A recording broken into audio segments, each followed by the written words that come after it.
오늘 말씀의 제목이 오늘보다 더 나은 내일이라는 제목입니다. 근데 오늘보다 더 나은 내일이라는 것은 그러니까 어떻게 보면은 이 제목이 식상할 수도 있습니다. 왜냐하면 모두들 오늘보다 더 나은 내일에 대해서 항상 생각하고 있기 때문에 이게 뭐 색다른 제목이 될 수는 없는 것입니다. 늘 우리가 살아갈 때 모두 다 바람이 뭐냐면은 오늘보다 내일 더 건강하고 오늘보다 내일 더 행복하고 오늘보다 내일 더 좋았으면 좋겠다, 이런 바람들을 다 가지고 살아가는 것 아니겠습니까? 근데 오늘보다 아니 어제보다 오늘 더 좋고 오늘보다 또 내일 더 좋고 우리가 살아가는 사람들이 모두 다 그렇게 기대하면서 살아가는데, 특별히 오늘보다 더 나은 삶을 기대한다고 해서 또한 그 삶을 사라지는 것도 아닙니다.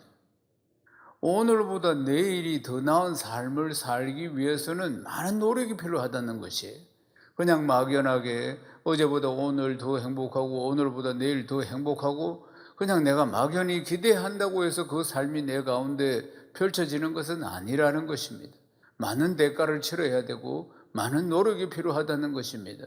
오늘 말씀의 주인공이 이 요담왕인데, 요담왕은 그러니까 아버지가 우시야, 그 다음에 할아버지가 아마샤, 정조 할아버지가 요아스. 우리가 지금 주일마다 말씀을 들었습니다. 이분들의 인생을 다 들었습니다. 그러니까 요담의, 오늘 주인공은 요담의 할아버지가 요아스, 아니지, 아마샤, 정조 할아버지가 요아스, 아버지는 우시야. 그러니까 우리가 시절 말씀을 통해서 계속 이 왕들의 삶이 어떠했는지를 들었습니다. 이 3대, 요담왕 위에 3대들의 삶의 공통점이 뭡니까? 처음에는 하나님 앞에 잘하다가 나중에 교만해져서 타락한 겁니다.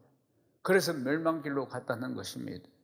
그러니까 이 3대들이 할아버지가 하는 거 보고 아버지가 하는 거 보고 망하는 걸 봤는데도 불구하고 똑같이 패턴을 하면서 살았다는 것입니다. 그러니까 참 제의 사슬을 끊어내기가 이렇게 어려운 겁니다. 사람이 그렇게 하면 안 되는 줄 알면서도 하는 겁니다. 안 되는 줄 알면서도, 이렇게 하면 안 되는데 하면서도. 그런데 죄도 낙이 있다는 걸 알아요. 죄가 낙이 있으니까, 아주 달콤한 유혹이 있으니까 이 죄의 사슬을 끊어내지를 못한다는 사실입니다. 사랑하는 여러분, 다 눈앞에서 본 거 아니겠습니까? 자기 아버지가 어떻게 실패하는지, 자기 할아버지가 어떻게 실패하는지, 어떻게 망하는지 다 봤는데도 불구하고 요담왕 앞에 이 3대가 그걸 끊어내지 못하고 결국 멸망길로 갔다는 사실입니다. 사랑하는 여러분, 죄가 반복되면 나중에는 이제 양심의 가책도 없습니다. 그래서 바늘 도둑이 소도둑된다고 이야기하지 않습니까? 처음에 하나님 앞에 범죄를 했을 때는 마음이 얼마나 힘든지 몰라요. 얼마나. 저는 모태신앙인데 주일 성수를 무조건 생명처럼 해야 하는 그런 가정교육을 받고 자랐습니다. 그런데 제가 20살에 대학에 떨어져서 재수를 하게 되었는데, 저보다 공부 못한 아이들도 다 대학을 갔는데 천하의 이 김성고이가, 청소년부 회장도 지낸 김성고이가 대학을 못 가 떨어졌어요. 그게 너무 자존심이 상하고 창피했습니다. 저희들이 그 20살 때는 대학생들은 할인 요금을 냈습니다. 버스를 타도. 그러면 증명서가 있어야 돼요. 배지를 달았든지, 대학 배지, 아니면 교복을 입었든지, 신분증이 있든지. 그러니까 다니면은 이 대학생인지 재수생인지 공돌인지 다 표가 났다, 그 말입니다. 이 사회적으로 표가 딱 났어. 그래서 저는 그게 참 창피해가지고 결국은 제가 대학부로 올라가야 되는데 제 평생에 20살이 되어 3월 달에 교회를 못 가겠는 거예요. 너무 미안해가지고, 너무 부끄러워가지고. 그래서 그날 독서실에서 주일을 보냈습니다. 저는 하늘에서 벼락이 떨어져서 죽는 줄 알았습니다. 계속 하늘을 쳐다봤어요. 하늘 쳐다보고 하나님 날벼락을 때려가지고 오늘 교회를 안 가는 성고용을, 하늘을 얼마나, 이 천정이 무너질까봐, 독서실 천정이 무너질까봐 얼마나 벌벌 떨면서 제 평생에 처음으로 주일을 성수하지 못하는 날이었습니다. 쳐다보면서 얼마나 양심이 질리고 얼마나 힘들고, 그러면서도 막 벌벌 떨고 굉장히 저는 율법적인 신앙이 강한 집안에서 자랐습니다. 그리고 하나님에 대해서 굉장히 무서운 하나님이라는 이미지가 굉장히 많았습니다. 저는 기도를 시작할 때 좋으신 하나님, 좋으신 하나님이라고 하는 이유가 이런 사연이 있습니다. 전에는 제가 하나님을 제대로 만나기 전까지는 무서운 하나님, 구약적인 하나님, 예배 시간 졸기만 해도 뭐 그냥 방울뱀을 보내시는 하나님, 정신을 차리시기 바랍니다. 그런 하나님, 무서운, 구약에 나오는 진노하시는 하나님, 얼마나 무서운지 모릅니다. 그런 하나님에 대한 이야기를 많이 듣고 20살에 그래서 그냥 첫 번째 주일 성수를 어길 때 그날 정말 그래서 내가 절대로 하나님 다음부터 내 주일 성수 어기지 않겠습니다. 막 독서실에서 아나콩입니다. 다음 주일 되니까 간이 좀 커졌습니다. 성경을 딱 들고 집을 나섰는데 이거 창피하다. 어떻게 후배들을 보나, 어떻게 선배들을 보나, 어떻게 친구들을 보나 그러면서 발걸음은 독서실로 하나 갔어요. 그러니까 두 번째 주일 성수를 어겼을 때는 마음이 조금 덜했습니다. 덜했어요. 그리고 3주를 빠졌어요. 3주. 3주째는 웬만했습니다. 그래도 하나님이 용서해 주시는구나 합리화시키고 4주째 빠졌어요. 한 달을 딱 빠졌어요. 한 달을 딱 빠졌는데 4주째 빠질 때는 더 마음이 편했습니다. 첫날은 죽는 것 같았는데 마음이 편해서 그래도 괜찮는구나.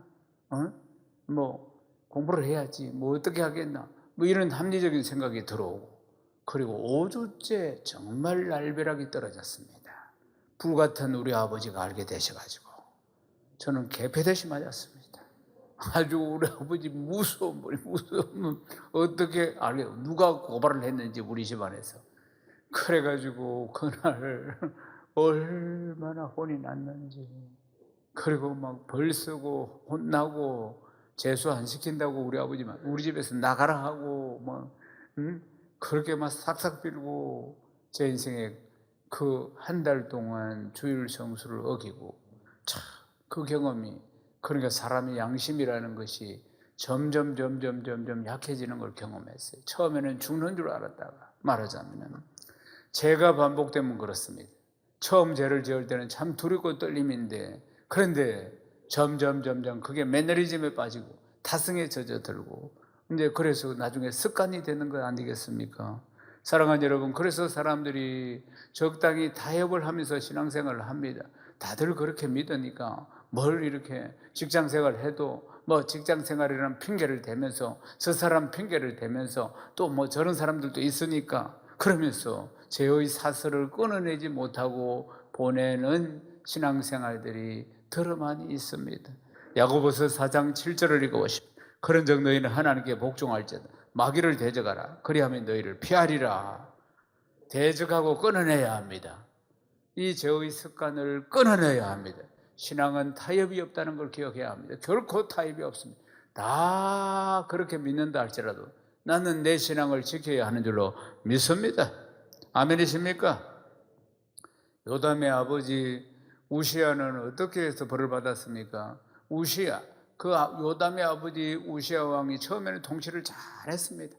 하나님 나라를 위해서 몸된 이 나라를 위해서도 열심히 아주 하나님 시킨 대로 잘 믿다가 잘 하다가 나중에 강성해지니까 교만이 찾아왔습니다. 교만이 어떻게 찾아왔습니까? 제사장이 분향을 해야 되는데 하나님의 법이 제사장이 제사를 지내는 것입니다. 집례를. 그런데 자기가 왕이라는 교만을 가지고 자기가 하겠다고 달라들다가 그러다가 이 이마에 문둥병, 나병이 터지게 된 거 아니겠습니까? 사랑하는 여러분, 그래서 왕궁으로 들어가지 못하고 별궁에서 평생을 보내게 되고 그로 말미암아 요담이 섭정을 이제 시작을 하게 된 것입니다. 사랑하는 여러분, 요담 왕의 치적을 보면은 열왕기서에 그가 산당을 제거하지 않았다. 백성들이 여전히 그 산당에서 분향을 했다. 이런 기록이 있습니다. 그리고 백성들은 여전히 부패했다. 이런 말씀들이 있습니다. 그러니까 요담 왕이 처음부터 이 치세가 이 통치하는 것이 완벽하지 못했다는 걸 볼 수 있습니다. 그러니까 이방신들 제사 지드리는 거, 뭐 이런 거, 산당을 제거하지도 못하고 백성들이 여전히 부패했던 모습들을 보게 됩니다. 그런데 말씀해 보면 요담은 점점 강성해졌다 하는 내용이 나옵니다. 역대하 27장 6절을 읽어보십시다. 요담이 그 하나님 여호와 앞에서 바른 길을 걸었으므로 점점 강성하여졌더라. 요담이 하나님 앞에서 앞에 3대 왕들보다는 바른 길로 걸어감으로 해서 점점 강성해졌다는 것입니다. 바른 길로 걸어감으로 해서.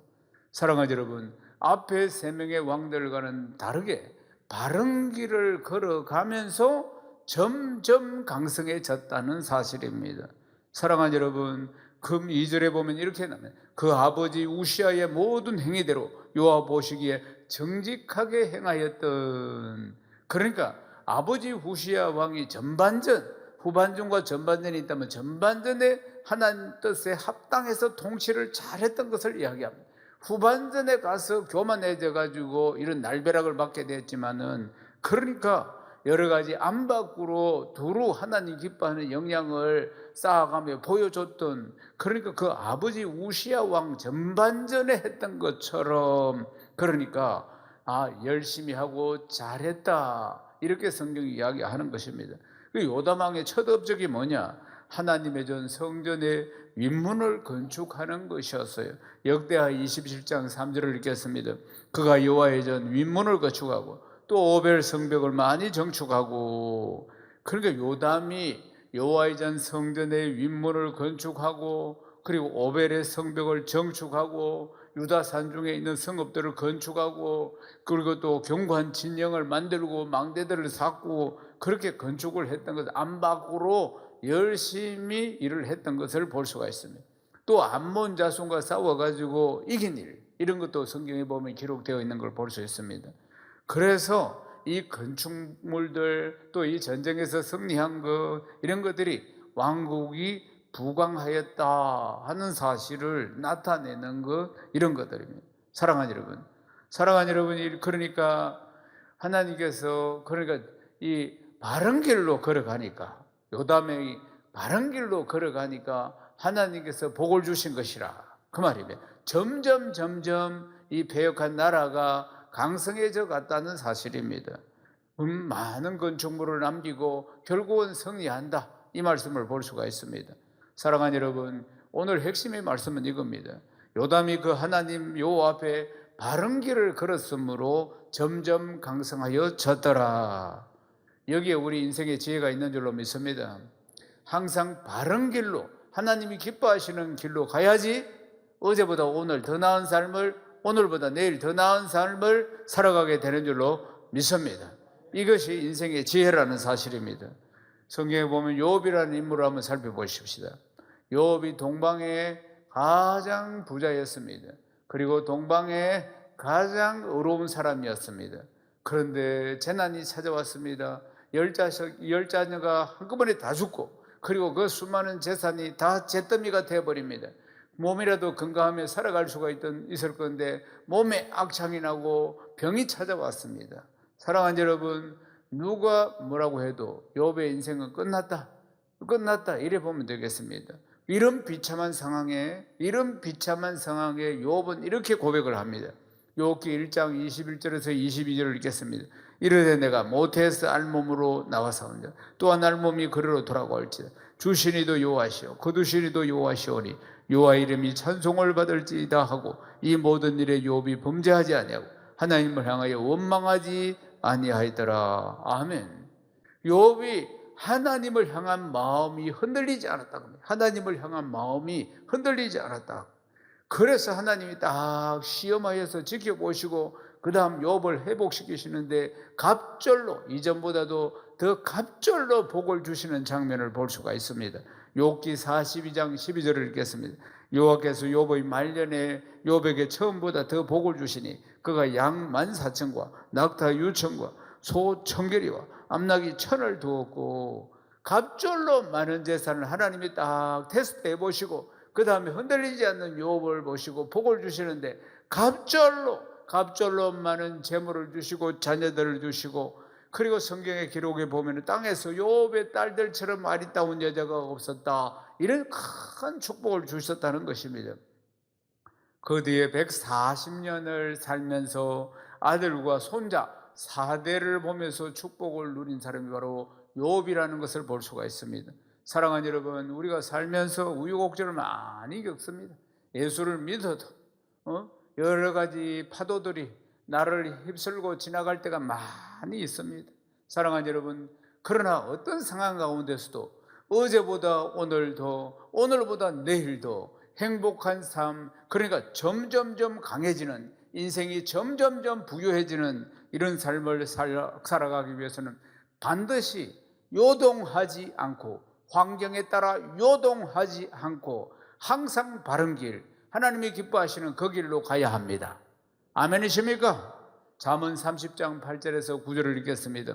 곧 헛된 것과 거짓말을 내게서 멀리 하시며 나를 가난하게도 마옵시고 부하게도 마옵시고 오직 필요한 양식으로 나를 먹이시옵소서. 혹 내가 배불러서 하나님을 모른다, 여호와가 누구냐 할까 하오며 혹시 내가 가난하여 도둑질하고 내 하나님의 이름을 욕되게 할까 두려워함이니라. 아멘. 사랑하는 여러분, 어떤 상황과 환경에도 신앙이 흔들리지 말기를 주님의 이름으로 축원합니다.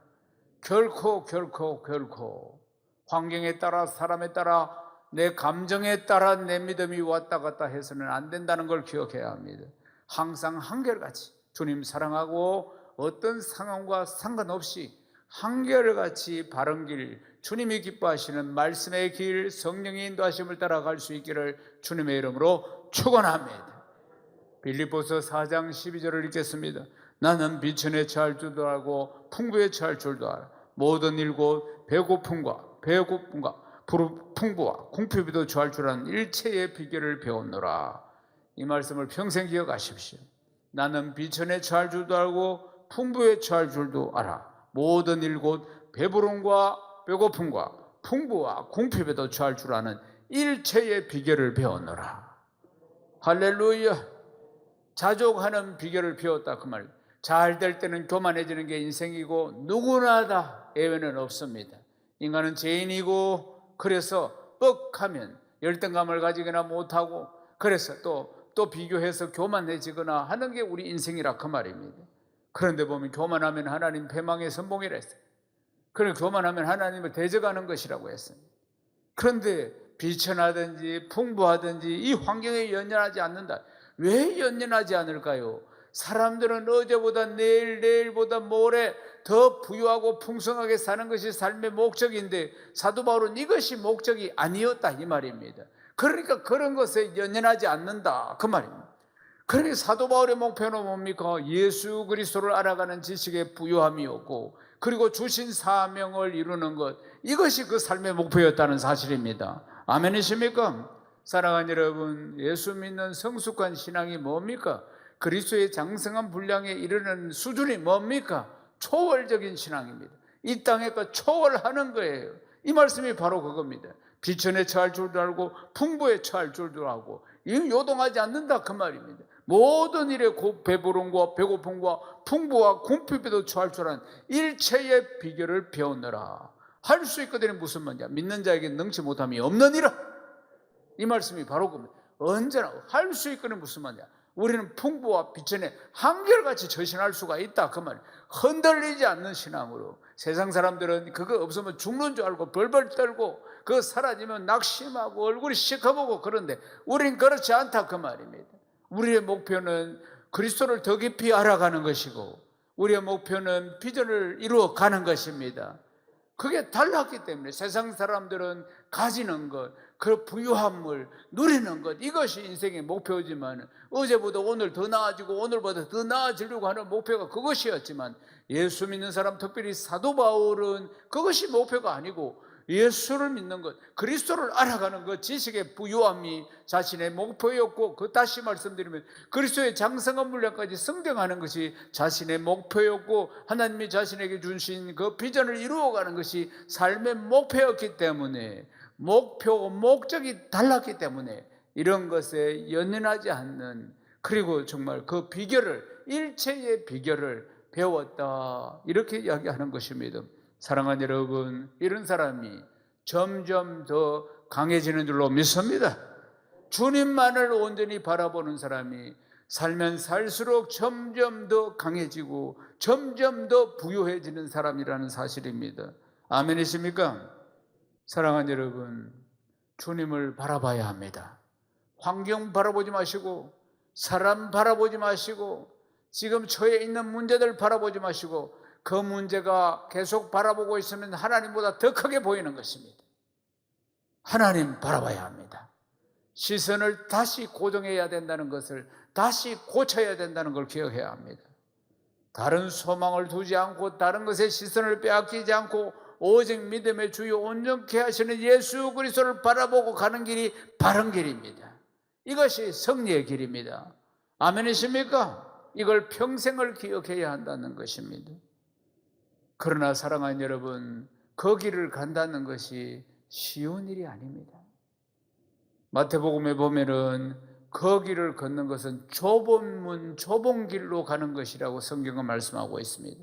마태복음 7장 14절입니다. 읽어보십시다. 생명으로 인도하는 문은 좁고 길이 협착하여 찾는 이가 적음이라. 아멘.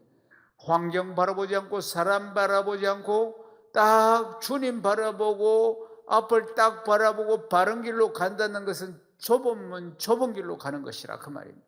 많은 사람들은, 세상 사람들은 말할 것도 없고 예수를 믿어도 넓은 길, 편한 길, 편하게 예수 믿는 길, 그런 길을 찾아가는 것입니다. 적당히 세상을 즐기면서 그 길 찾아간다 그 말입니다. 사랑하는 여러분, 멸망으로 가는 길은 편합니다. 멸망으로 가는 길은 쉽습니다. 멸망으로 가는 길이 아주 화려합니다. 아주 달콤합니다. 그래서 많은 사람들이 그 길로 갑니다. 신앙생활을 해도 적당히 합니다. 그 길로 간다 그 말입니다. 그러나 그 끝은 멸망입니다. 사랑하는 여러분, 우리가 가는 길이 좁은 길임을 알아야 합니다. 어차피 우리가 선택한 길이 좁은 길입니다. 예수를 믿는다는 것은 예수님의 뒤를 따라간다는 것이에요. 예수를 믿는다는 것을 왔다 갔다 종교생활하는 게 아닙니다. 예수를 믿는다는 것은 그분의 가르침을 우리가 따라가는, 그분의 제자가 되겠다는 것 아니겠습니까? 창세기 5장 24절을 읽겠습니다. 에녹이 하나님과 동행하더니 하나님이 그를 데려가심으로 세상에 있지 아니하였더라. 아멘. 성경에 수많은 인물들이 나오는데 죽음을 맞이하지 않고 산채로 하나님 나라에 간 사람이 두 사람이 있습니다. 한 사람은 열왕기에 나오는 엘리야, 또 한 사람은 창세기 5장에 나오는 에녹입니다. 에녹은 65세에 머두셀라를 낳았습니다. 머두셀라를 낳고 그 다음 300년을 하나님과 동행하고 자녀를 놓고 그렇게 살다가 365세에 하나님이 그를 산채로 들어 올렸었다는 사실입니다. 300년, 중요한 대목이 뭐냐면 300년 동안 살면서 하나님과 동행했다. 하나님만 바라보고 살았다. 세상 어떤 문제도 요동하지 않고 하나님만 바라보고 살았다. 사랑하는 여러분, 그게 쉽겠습니까? 그때나 지금이나 인생은 파란만장합니다. 사랑하는 여러분, 그런데 끝까지 하나님만 바라보고 살았다 그 말이에요. 그래 하나님과 동행하며 살았다는 것 아니겠습니까? 결국은 점점 강하여지는 이런 축복을 받을 뿐만 아니라 하나님께 산채로 들림받아서 하나님 나라에 가는 복을 받게 되었다는 것입니다. 사랑하는 여러분, 고난 가운데 무엇을 바라봅니까? 시련 가운데 뭘 바라봅니까? 사랑하는 여러분, 믿음이 점점 내 삶이 점점 강해지는 비결은 어떤 상황 가운데서도 내 믿음 내가 지키고 믿음의 주요 온전케 하시는 예수 그리스도 바라봐야 합니다. 시선을 다시 고쳐야 한다는 것을 기억하십시오. 사랑하는 여러분, 매일매일을 어떻게 살아갑니까? 허겁지겁 문제만 쳐다보고 살아갑니까? 어떻게 살아갑니까? 오늘보다 내일, 내일보다 모레 우리는 주님을 더 사랑하는 것입니다. 아멘이십니까? 신앙생활은 딴 거 아닙니다. 주님을 더 사랑하는 것, 사랑하다 그분의 품으로 가는 것입니다. 예수 그리스도를 사랑하고 내 믿음 내가 지키고 매일매일 살아갈 때, 그럴 때 점점 더 부유해지고 점점 더 강해지고 하나님이 놀라운 상상도 못하는 은혜와 복을 우리에게 주시는 줄로 믿습니다. 늘 갑절의 은혜와 축복과 평안과 감사가 넘치는 복된 성도 다 되시기를 주님의 이름으로 축원합니다.